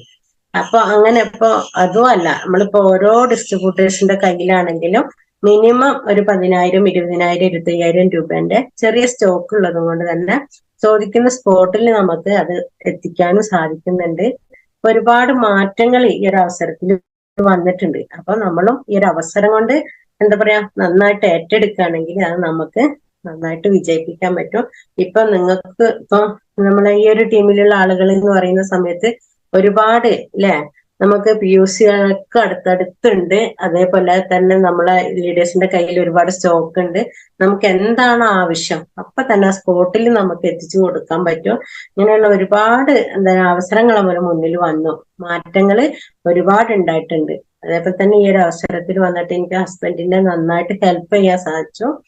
ഈ ഒരു അവസരത്തിൽ വരുന്ന സമയത്ത് ശരിക്കും ഒരു 13 വർഷത്തോളം ഞാൻ ആ നിൽക്കുന്ന സമയത്ത് ഇതിലേക്ക് വരുന്ന സമയത്ത് 13 വർഷത്തോളം ഗൾഫിൽ തന്നെ ആയിരുന്നു. ആ സമയം എന്താ പറയാ ഞാൻ പറഞ്ഞ ഞങ്ങൾക്ക് 2 പെൺകുട്ടികളാണ്. അവര് എന്താ പറയാ അവരുടെ വിദ്യാഭ്യാസത്തിനും മറ്റും അധ്വാനിക്കുന്ന പൈസ മുഴുവനും നമ്മൾ ഇവർക്ക് വേണ്ടിയിട്ട് ചെലവഴിച്ചത് കൊണ്ട് തന്നെ ഒരു വണ്ടി വാങ്ങാനോ അല്ലെങ്കിൽ ഒന്നും ഞങ്ങൾക്കൊരു എന്താ പറയാ ഒന്ന് മാറ്റി വെക്കാൻ 1 രൂപ പോലും ഉണ്ടായിട്ടില്ല. പക്ഷെ ഇന്നത്തെ സമയം നോക്കുന്ന സമയത്ത് ഇതിൽ വന്നിട്ട് ഒരു വണ്ടി വാങ്ങാനും അതേപോലെ തന്നെ എന്താ പറയാ മക്കളെ കാര്യമായാണെങ്കിലും എന്റെ ചെറിയ മോള് ഡിഗ്രിക്ക് പഠിക്കുന്ന സമയത്ത് എന്താ പറയാ +2 കഴിഞ്ഞ് ഡിഗ്രിക്ക് ചേർക്കാൻ പോവാണ്. ആ സമയം എല്ലാരും പറഞ്ഞു ഇനി അങ്ങനെ പഠിപ്പിക്കൊന്നും വേണ്ട, പെൺകുട്ടികളല്ലേ. അപ്പൊ ഞാൻ പറഞ്ഞു സാരല്ല, എന്തായാലും മൂത്തോളെ പഠിപ്പിച്ചതല്ലേ. അവള് ഇതേപോലെ PG ഒക്കെ കഴിഞ്ഞിട്ടാണ് നമ്മൾ കല്യാണമൊക്കെ കഴിച്ചെടുത്തത്. അപ്പൊ ആ സമയം മൂത്തോളെ പഠിപ്പിച്ചു, ഇളവളെ പഠിപ്പിക്കാൻ പറ്റില്ല എന്ന് പറയുമ്പോ അവക്കും അതൊരു വിഷമാകൂലെന്ന് ഓർത്ത് ഇക്ക പറഞ്ഞു ഇനിയിപ്പോ എന്താ ചെയ്യാന്നൊക്കെ ചോദിച്ച സമയത്ത് അത് സാരില്ല എന്ന് പറഞ്ഞു ഞാൻ അവളെ ഡിഗ്രിക്ക് ചേർത്തു. ഓരോ 6 മാസം കഴിയുമ്പോഴും 18,000 രൂപ 20,000 രൂപയാണ് സെമ്മിന്റെ ഫീസ് വരുന്നത്. ആ ഫീസ് കൊടുക്കാൻ സമയത്ത് ഇതേപോലെ തന്നെ എന്താ പറയാ അയക്കുന്ന പൈസ എന്നാലും 1 രൂപ പോലും മാറ്റി വെക്കാനുണ്ടാവില്ല. പക്ഷെ ഫീസ് അടക്കേണ്ട സമയത്ത് നമുക്ക് അടക്കം വരും. ഞാൻ ഈ ഒരു അവസരത്തിൽ വന്നിട്ട് ആ 3 വർഷം ഒരു ബുദ്ധിമുട്ടും ഇല്ലാതെ മോളെ ഫീസ് അടക്കാനും അതേപോലെ തന്നെ നമ്മളെ പിന്നെ ഡിഗ്രി കഴിഞ്ഞ് അതേപോലെ PG കഴിഞ്ഞ് എല്ലാം ഈ ഒരു അവസരത്തിൽ വന്നതിന്റെ ശേഷമാണ്. കാരണം നമുക്ക് ഒരു ബുദ്ധിമുട്ടില്ലാതെ മക്കളെ പഠിപ്പിക്കാൻ സാധിച്ചു. അതേപോലെ തന്നെ അവരെ ചെറിയ മോളെ കല്യാണത്തിനൊക്കെ ആണെങ്കിലും എന്നെ കൊണ്ടാവുന്ന രീതിയിൽ ഞാൻ ഇക്കാനെ ഹെൽപ്പ് ചെയ്തിട്ടുണ്ട്. കാരണം അതിന് എനിക്ക് ഭയങ്കര സന്തോഷമുണ്ട്. കാരണം നമുക്ക് ഒരു ഇപ്പത്തെ സ്വർണത്തിന്റെ വിലയൊക്കെ നോക്കുന്ന സമയത്ത് നമുക്ക് അറിയാൻ പറ്റൂല. ഒരു 10-20 പവനൊക്കെ കൊടുക്കുമ്പോ നമുക്ക് ആ ഒരു അവര് എന്താ പറയാ ഇത്രയും നാളും കഷ്ടപ്പെട്ടിട്ടും അത് നമുക്ക് വേണ്ടിയിട്ട് ഇത്രയും കഷ്ടപ്പെട്ടിട്ടും ഒരു രൂപ പോലും അവരെ അക്കൗണ്ടിലോ അല്ലാണ്ട് മാറ്റി വെക്കാനില്ലാത്തൊരു സമയം നമ്മൾ ഈ ഒരു അവസരത്തിൽ വന്നിട്ട് ഇന്ന് നമുക്ക് നന്നായിട്ട് എന്താ പറയാ ജീവിക്കാനും അതേപോലെ നന്നായിട്ട് ഇതിൽ നമ്മൾ പറയാറുണ്ട് സാമ്പത്തിക സ്വാതന്ത്ര്യം എന്ന്. അത് നമുക്ക് അനുഭവിക്കാനും നമുക്ക് സാധിക്കുന്നുണ്ട്. കാരണം നമുക്കറിയാം, നമുക്ക് എന്റെയൊക്കെ ആ ഒരു എന്താ പറയാ ഇതിൽ വരാത്തതിന്റെ മുമ്പ് പെരുന്നാളോ അങ്ങനെ എന്തെങ്കിലും വിശേഷ ദിവസമായിട്ടുണ്ടെങ്കിൽ തന്നെ ഞങ്ങളിപ്പോ ഈ പെരുന്നാളിന്റെ എന്താ പറയാ പെരുന്നാളിന് അങ്ങനെ ഇരുന്ന് സംസാരിക്കുന്ന സമയത്ത് ഞങ്ങൾ ഇങ്ങനെ പറയായിരുന്നു, ആദ്യ നാളില് ശരിക്കും എല്ലാവർക്കും ഡ്രസ്സൊന്നും എടുക്കാനുള്ള ഒരു സാമ്പത്തികമൊന്നും ഉണ്ടാവില്ല. അപ്പൊ മക്കൾക്ക് എടുക്കും. പിന്നെ നമ്മള് എപ്പോഴെങ്കിലും ഒക്കെ നമുക്ക് ഡ്രസ്സും കാര്യങ്ങളൊക്കെ മേടിക്കാറുള്ളൂ. പക്ഷെ ഇപ്പത്തെ സമയം വെച്ച് നോക്കുമ്പോൾ നമ്മൾ വിചാരിച്ചിട്ടുണ്ടെങ്കിൽ നമുക്ക് ഡ്രസ്സ് കാര്യങ്ങളൊക്കെ നമുക്ക് എടുക്കാനും അതേപോലെ തന്നെ എന്തെങ്കിലും നമുക്ക് സ്വന്തമായിട്ട് വാങ്ങിക്കണമെങ്കിലോ അല്ലെങ്കിൽ നമുക്ക് എന്തെങ്കിലും മറ്റുള്ളവരെ ഹെൽപ്പ് ചെയ്യണമെങ്കിലോ ഒന്നും ഹസ്ബൻഡിന്റെ മുമ്പിൽ കൈനീട്ടേണ്ട ഒരു സമയം വന്നിട്ടില്ല. ഞാൻ ഈ ഒരു അവസരത്തിൽ വന്നിട്ട് വലിയൊരു ഇത് പറയല്ല കേട്ടോ. കാരണം നമുക്കറിയാം എത്രത്തോളാണ് ഇപ്പൊ STC റാങ്കിൽ നിന്നിട്ടുള്ള വരുമാനം നമുക്ക് കിട്ടുകയാണ്. പക്ഷെ റീറ്റെയിലിങ്ങിന് ഞങ്ങളെ ടീമിൽ ഞങ്ങൾ നന്നായിട്ട് പ്രാധാന്യം കൊടുത്തിട്ടുണ്ട്. കാരണം നമുക്കറിയാം എനിക്കൊക്കെ ഒരു ദിവസം 200 രൂപയിൽ മേലെ ബസ് ചാർജ് വരുന്നുണ്ട്. ആ സമയം നമുക്ക് വീട്ടിൽ നിന്ന് ഈ 200 രൂപ എടുത്ത് പോകുക എന്ന് പറഞ്ഞാൽ അങ്ങനത്തെ ഒരു സാമ്പത്തിക സ്ഥിതിയിലുള്ള ആളുകളൊന്നും അല്ല ഞങ്ങള്.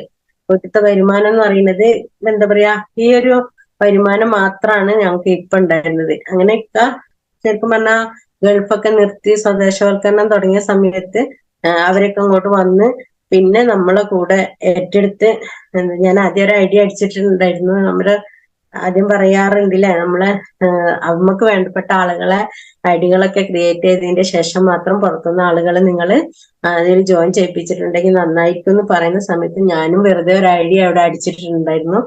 ആ അടിച്ച സമയത്ത് ഞാൻ അതിൽ പർച്ചേസ് ചെയ്ത് ഐഡി റെഡിയാക്കിയിട്ടുണ്ടായിരുന്നു. പിന്നെ അതിന്റെ താഴേക്ക് ടീമും ഞാൻ കൊണ്ടുവന്നു. ആ കൊണ്ടുവന്ന സമയത്ത് വൺ സൈഡില് ടീം നമ്മൾ ബിൽഡ് ചെയ്ത് പോന്നു. സെക്കൻഡ് സൈഡില് അങ്ങനെ ചെയ്യാൻ നിന്നിട്ടുണ്ടായിരുന്നില്ല. പിന്നെ അവിടെ ആ ഒരു അവസരം പിന്നെ എന്താ പറയാ ഗൾഫിൽ നിർത്തി വന്ന സമയത്ത് നമ്മളെ കൂടെ നിന്ന് ഇന്നിപ്പോ ZDCയിലേക്ക് പോവുകയാണ്. എന്താ വെച്ചാല് അവിടെ ആ ഒരു സൈഡ് എന്നെ ഞാൻ കൊണ്ടുവന്ന സമയത്ത് ഇക്ക വന്നിട്ട് പിന്നെ ഞങ്ങൾ രണ്ടുപേരും കൂടെ അത് ഏറ്റെടുത്ത് ഇപ്പൊ ഈ ഒരു എന്താ പറയാ 2 ലക്ഷം 3 ലക്ഷം ബീവിന്റെ ഏറ്റവും കുറവുള്ളൂ. ഞങ്ങൾ ഏറ്റെടുത്ത് ചെയ്യുന്നുണ്ട്. ഫാമിലി ആയിട്ടാണ് അധികം ഞങ്ങൾ വർക്കിന് പോകാറ്. അപ്പൊ ഇങ്ങനെയുള്ള ഒരുപാട് ബുദ്ധിമുട്ടുകളും കാര്യങ്ങളൊക്കെ ഉണ്ട്. അപ്പൊ സാമ്പത്തിക സ്വാതന്ത്ര്യം എന്ന് പറഞ്ഞ ഒരു സംഭവം എനിക്കിതിൽ വന്നിട്ട് എന്താ പറയാ ഉണ്ടായിട്ടുണ്ട്. കാരണം നമുക്കറിയാം അല്ലെ, ഒരു 10 രൂപ ചോദിക്കുന്ന സമയത്ത് നമുക്ക് എടുത്തു തരാൻ അവരെ കയ്യിൽ ഇല്ലെങ്കിൽ അവരത് ഇല്ലാന്ന് ഒരിക്കലും പറയാറില്ല. ചെയ്യാട്ടോ, നമുക്കത് പിന്നെ ചെയ്യാന്ന് ഇക്ക എന്നോട് പറയാറുള്ളൂ. അപ്പൊ ആ ഒരു അവസ്ഥയെന്നൊക്കെ ഇപ്പൊ ഇക്കാക്ക് എന്തെങ്കിലും ഒരു ബുദ്ധിമുട്ടോ കാര്യങ്ങളോ വരുന്നുണ്ടെങ്കിൽ നമുക്കൊരു 500 രൂപ ഒരു 1000 രൂപ ഒരു 5000 രൂപ എടുത്തു കൊടുക്കാനുള്ള ഒരു ക്യാഷ് നമ്മളെ കയ്യിൽ വരുന്നുണ്ട്. അപ്പൊ ഇതെല്ലാം എനിക്ക് ഇതിൽ വന്നിട്ടുണ്ടായ അനുഭവങ്ങള്. അപ്പൊ നമുക്കും ലേഡീസിന് പല പ്രശ്നങ്ങളും ഉണ്ടാവും. വിജയിക്കണം എന്നുണ്ടെങ്കിൽ വീട്ടിൽ നിന്നുള്ള സപ്പോർട്ട് നമുക്ക് നിർബന്ധമാണ്. വീട്ടുകാരെ പറഞ്ഞ് നമ്മൾ മനസ്സിലാക്കുക, നമ്മളെ കൂടെ കൊണ്ടുപോവുക. ഇങ്ങനെയുള്ള കാര്യങ്ങളൊക്കെ നമ്മൾ ഏറ്റെടുത്തിട്ടുണ്ടെങ്കിൽ നമുക്ക് ഇതിൽ വിജയിക്കാൻ പറ്റും. അങ്ങനെ ഒരുപാട് നമ്മളെ ലീഡേഴ്സ് ഒക്കെ പറയൂലേ, പ്രശ്നങ്ങളെ മാത്രം നോക്കി കാണുന്നെങ്കിൽ അതിന് മാത്രമേ നമുക്ക് സമയം ഉണ്ടാവുള്ളൂ. നമുക്ക് എന്താ പറയാ അതിനുള്ള പരിഹാരമാണ് നമ്മൾ നോക്കിക്കാണുന്ന വെച്ചാല് അത് പരിഹരിച്ച് നമ്മൾ മുന്നോട്ട് പോകുന്നത്. അപ്പൊ ഞാനും അതേപോലെ തന്നെ എന്നെ നല്ല സപ്പോർട്ടായിരുന്നു എന്റെ ഗ്രേറ്റ് ലീഡർ സുരേഷ് സാറ്.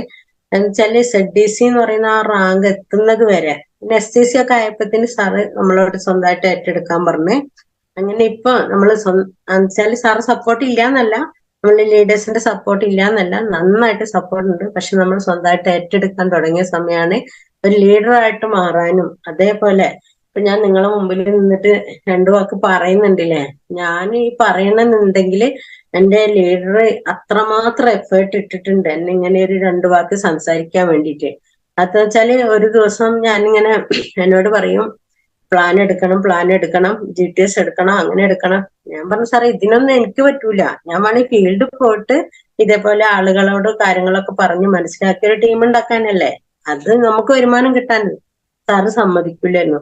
ഒരു ദിവസം ഞാന് എന്താ പറയാ ഇതേപോലെ വീട്ടിലിരിക്കുന്ന സമയത്ത് മൊബൈൽ എടുത്ത് വാട്സപ്പ് തുറന്ന സമയത്ത് ബത്തേരി GTS എന്റെ പേരും, വേറെ ഒന്നും അതിന് കാണുന്നില്ല. ഞാൻ അപ്പൊ തന്നെ സാറെ വിളിച്ച് ചോദിച്ച സമയത്ത് ഞാനല്ല ആ പോസ്റ്റർ ഇട്ടത് ബൈജു സാറാണെന്ന് പറഞ്ഞു. സാറേ എനിക്ക് ഈ പ്ലാൻ എന്താണെന്നോ GTS എങ്ങനെ എടുക്കണമെന്നോ ഇതൊന്നും എനിക്കറിയില്ല എന്നാണ്. അപ്പൊ എന്നോട് സാറ് പറഞ്ഞു അത് സാറില്ല, ഞാൻ പറഞ്ഞു തരാന്ന്. അങ്ങനെ ഞാൻ പറഞ്ഞു എനിക്ക് പറ്റൂലെന്ന്. സാറ് പറഞ്ഞു ഇങ്ങനെ പോസ്റ്റർ വന്ന സ്ഥിതിക്ക് അത് ചെയ്തേ മതിയാവുള്ളൂ. അങ്ങനെ ഞാന് സാറ് എന്നെ ഒരു ദിവസം ഇരുത്തി, ശരിക്കും അന്നൊന്നും നമുക്കിങ്ങനെ എന്താ പറയാ GTSോ കാര്യങ്ങളൊന്നും നമുക്ക് അങ്ങനെ കിട്ടാറില്ല. അങ്ങനെ ആഴ്ചയിലൊരു മാസത്തിലൊരു ദിവസം അങ്ങനെയൊക്കെയാണ് കിട്ടുക. ആ സമയം ബത്തേരി ഇങ്ങനെ ഒരു കമ്പനി മീറ്റിങ്ങോ അല്ലെങ്കിൽ നമ്മുടെ ടീമിന്റെ മീറ്റിങ്ങോ ഒന്നും അങ്ങനെ നടക്കലില്ല. കാരണം ഞങ്ങളാണ് അവിടെ ഫസ്റ്റ് സ്റ്റാർട്ടിങ്. ഇപ്പൊ ഒരുപാട് ആളുകള് നമ്മളെ പ്രസാദ് സാറ് ടീം അങ്ങനെയുള്ള ഒരുപാട് ആളുകളൊക്കെ അവിടെ വന്ന് മീറ്റിംഗ് നടത്തുന്നുണ്ട്. പക്ഷെ സ്റ്റാർട്ടിങ്ങില് ഞാന് സുരേഷ് സാറൊക്കെ ആയിരുന്നു ബത്തേരി നമ്മളെ ഈ ഒരു പ്രോഗ്രാം സ്റ്റാർട്ട് ചെയ്തിട്ടുണ്ടായിരുന്നത്. ആ സമയം ഞങ്ങൾ വെക്കുന്ന സമയം ഒരുപാട് ഡിസ്ട്രിബ്യൂട്ടേഴ്സ് വരാറുണ്ട് കേട്ടോ. പക്ഷെ അന്നും എന്താ പറയാ നമ്മളെ ധനീഷ് സാറ്, ബജ് സാറ്, ബന്നി സാറ് ഇവരൊക്കെ വന്നിട്ടാണ് ക്ലാസ് എടുക്കാറ്. അപ്പൊ ഇത് കേൾക്കുമ്പോ ആളുകൾ വന്ന് ജോയിൻ ചെയ്യും. അങ്ങനെ പിറ്റേ ദിവസം അവര് പുതിയ ആളുകളെ കൂട്ടി മീറ്റിംഗിലേക്ക് വരും. അങ്ങനെ എന്റെ ആ ഒരു ദിവസം വന്ന സമയത്ത് ഞാൻ സാറോട് ഒരുപാട് പറഞ്ഞിട്ടുണ്ടായിരുന്നു എനിക്ക് പറ്റില്ല. പക്ഷെ സാറ് എന്നെ അവിടെ ഇരുത്തി ഒരു 2 ദിവസം ശരിക്കും പറഞ്ഞാൽ ഈ പ്ലാനും കാര്യങ്ങളൊക്കെ ഇങ്ങനെ പറഞ്ഞു തന്ന് എനിക്കാണെങ്കിൽ എന്താ പറയാ നമ്മള് SLCക്ക് എങ്ങനെയാണോ ഒരു കുട്ടി പഠിച്ചിറങ്ങണത് അതേപോലെ ഞാൻ 2 ദിവസം മാക്സിമം ഞാൻ കഷ്ടപ്പെട്ട് ആ ഒരു മീറ്റിംഗിലേക്ക് ഞാൻ ചെല്ലുമ്പോൾ എനിക്ക് ചങ്കിടിക്കായിരുന്നു. ഇതേപോലെ നേരത്തെ പറഞ്ഞ പോലെ തന്നെ ഞാൻ ആ പ്രോഗ്രാമില് എന്നെ പ്രസന്റ് ചെയ്യാൻ വിളിച്ച് എങ്ങനെയാണോ പ്രസന്റ് ചെയ്തതെന്നൊന്നും എനിക്കറിയില്ല. എന്തായാലും അത് ഞാൻ അവിടെ ക്ലോസ് ചെയ്ത് ശരിക്കും ആ സമയത്ത് നമുക്കുണ്ടാകുന്ന ആ ഒരു വിഷമോ ടെൻഷനൊക്കെ ഞാൻ പറയാ നമ്മൾ ആദ്യമായിട്ട് ഒരു എന്താ പറയാ എനിക്ക് അങ്ങനെ ഒരു 2 ആളുകളെ കാണുമ്പോ തന്നെ എനിക്ക് വരുന്ന ഒരു സമയമായിരുന്നു. പക്ഷെ ഈ ഒരു അവസരത്തിൽ വന്നിട്ട് ആ ഒരു മീറ്റിംഗിൽ ഞാൻ പ്രസന്റ് ചെയ്യുന്ന സമയത്ത് 37 പേരായിട്ട് ഉണ്ടായിരുന്നു. ആ 37 പേരും അധികം ആളുകളും പുതിയ ആളുകളായിരുന്നു. അതില് പുതിയ ആളുകൾ എന്ന് പറഞ്ഞാൽ ജോയിൻ ചെയ്തിട്ട് ഉള്ള ആളുകള്, പിന്നെ അവര് കൂട്ടിക്കുന്ന ഒരു 5-8 പേരും ഒരു മീറ്റിംഗിൽ ഉണ്ടായിരുന്നു. മീറ്റിംഗ് കഴിഞ്ഞ സമയത്താണ് അതിലൊരു ഡോക്ടർ ഉണ്ടായിരുന്നു. അതേപോലെ തന്നെ നമ്മളെ സ്കൂളിൽ പഠിപ്പിക്കുന്ന 2-3 ടീച്ചേഴ്സ് അങ്ങനെയൊക്കെ. ഇവരാദ്യം ഇങ്ങനത്തെ മേഖലയിൽ ചെയ്തുകൊണ്ടിരിക്കുന്ന ആളാന്ന് പറഞ്ഞിട്ടുണ്ടെങ്കിൽ എനിക്ക് എന്താ പറയാ അവിടെ പ്രസന്റ് ചെയ്യാൻ സാധിക്കില്ലായിരുന്നു. എന്തായാലും മീറ്റിംഗ് കഴിഞ്ഞ് അതില് എനിക്ക് ഭയങ്കര ടെൻഷനായി. ഇവര് പുതിയ ആളുകളാണെന്നൊക്കെ പറഞ്ഞ സമയത്ത് അപ്പൊ ഞാൻ പറഞ്ഞു ഇനി എന്തായാലും ഇവര് ജോയിൻ ചെയ്തിട്ടില്ലെങ്കിൽ അത് നമ്മളൊരു എന്താ പറയാ നമ്മളെടുത്ത പ്രസന്റ് ചെയ്തത് ശരിയായിട്ടില്ലായിരിക്കാം, അതുകൊണ്ട് അവര് ജോയിൻ ചെയ്യോ ഇല്ലെന്ന്. പിറ്റത്തെ വെള്ളിയാഴ്ച ശരിക്കും പറഞ്ഞിട്ടുണ്ടെങ്കിൽ നമുക്ക് ഭയങ്കര ടെൻഷനാ അവര് ജോയിൻ ചെയ്തോ ഇല്ലേന്ന് അറിയാന്. അത് വേറെ ടീമിൽ നിന്ന് വന്ന ആളുകളും. അങ്ങനെ ഞാൻ അന്വേഷിച്ച സമയത്ത് ഈ 6 പേരും ജോയിൻ ചെയ്തു. ഞാൻ ആ പ്രസന്റ് ചെയ്തത് എന്താ പറയാ അവർക്ക് ശരിക്കും കാര്യങ്ങളൊക്കെ മനസ്സിലായി. അവര് ഈ അവസരം ഏറ്റെടുത്തു. ഇന്ന് ഓരോരുത്തരും എന്താ പറയാ ZDCയും STC ഒക്കെ ആയിട്ട് നിൽക്കുന്നുണ്ട്. എന്തായാലും ആ ഒരു പ്രസന്റ് ചെയ്ത ആ ഒരു സമയം തൊട്ട് ആളുകളോട് സംസാരിക്കാനും അതേപോലെ തന്നെ 4 ആള് കൂടുന്ന സ്ഥലത്ത് നമുക്ക് പോയി വർത്തമാനം പറയാനൊക്കെ നമുക്ക് സാധിച്ചു. ഇങ്ങനെയുള്ള ഒരുപാട് മാറ്റങ്ങൾ എനിക്ക് ഇതിൽ ഉണ്ടായിട്ടുണ്ട്. പറഞ്ഞാലും ശരിക്കും തീരൂല. കാരണം അത്രയും ഒരുപാട് കഷ്ടപ്പെട്ടിട്ടുണ്ട് ഈ ഒരു STC എന്ന റാങ്കിലേക്ക് എത്താൻ വേണ്ടിയിട്ട്. ഇനി എന്താ പറയുക ആർട്ടിസ്റ്റിലേക്ക് കുറച്ച് കുറവുണ്ട്. അതെന്ന് വെച്ചാൽ ഞങ്ങൾ ഈ ഒരു ഏരിയ അതും അങ്ങനെയാണ്, അതുകൊണ്ട് തന്നെയാണ് കുറച്ച് പുറകോട്ട് എന്ന് പറഞ്ഞാല്. പിന്നെ വീട്ടിലത്തെ സാഹചര്യം ഇപ്പൊ കുറച്ചായിട്ട് നമ്മളെ വീട്ടിലും കുറച്ചൊരു എന്താ പറയാ മോളെ പ്രസവമൊക്കെ കഴിഞ്ഞതിന് ശേഷം മോൾക്ക് പിന്നെ കുഞ്ഞാവനെ ഇങ്ങനെ എടുത്ത സമയത്ത് കൈന്റെ ഞരമ്പൊക്കെ വിട്ടുപോയിട്ട് ചെറിയൊരു ഓപ്പറേഷൻ ഒക്കെ വേണ്ടി വന്നപ്പോ മോളെ വേറെ ആരെ ഏൽപ്പിച്ചിട്ട് പോകാനില്ലാത്ത സമയത്ത് മോള് പഠിക്കുവാണ്. അപ്പൊ കുഞ്ഞാവനെ കുറച്ച് സമയം നോക്കി, ബാക്കി അവള് വന്നതിന്റെ ശേഷം മാത്രമാണ് ഞാൻ ഫീൽഡിലേക്ക് ഇറങ്ങുന്നത്. ഇങ്ങനെയുള്ള ഒരുപാട് അനുഭവങ്ങൾ എനിക്ക് ഇതിൽ ഉണ്ടായിട്ടുണ്ട്. എന്തായാലും ഞാൻ ഏറ്റെടുത്ത് എനിക്ക് കിട്ടിയ ആ സമയം തൊട്ടിട്ട് ഇന്ന് വരെ ഞാൻ ഇത് ആത്മാർത്ഥമായിട്ട് ഏറ്റെടുത്തു. എന്താ പറയാ, എനിക്ക് നല്ലൊരു ടീമുണ്ട് എന്റെ കൂടെ എന്നെ സപ്പോർട്ട് ചെയ്യാൻ വേണ്ടിയിട്ട്. അതേപോലെ തന്നെ ഒരുപാട് ലീഡേഴ്സ് എന്നെ ഹെൽപ്പ് ചെയ്യുന്നുണ്ട്. അപ്പൊ ഇതില് വന്നിട്ട് എനിക്ക് ഒരുപാട് കാര്യങ്ങൾ എനിക്ക് എന്താ പറയാ, നല്ല കാര്യങ്ങൾ എനിക്ക് ചെയ്യാനും മറ്റുള്ളവർക്ക് ചെയ്തു കൊടുക്കാനും സാധിച്ചിട്ടുണ്ട്. എന്തായാലും ഈ ഒരു അവസരം നിങ്ങളും ആത്മാർത്ഥമായിട്ട് ഏറ്റെടുക്കുക.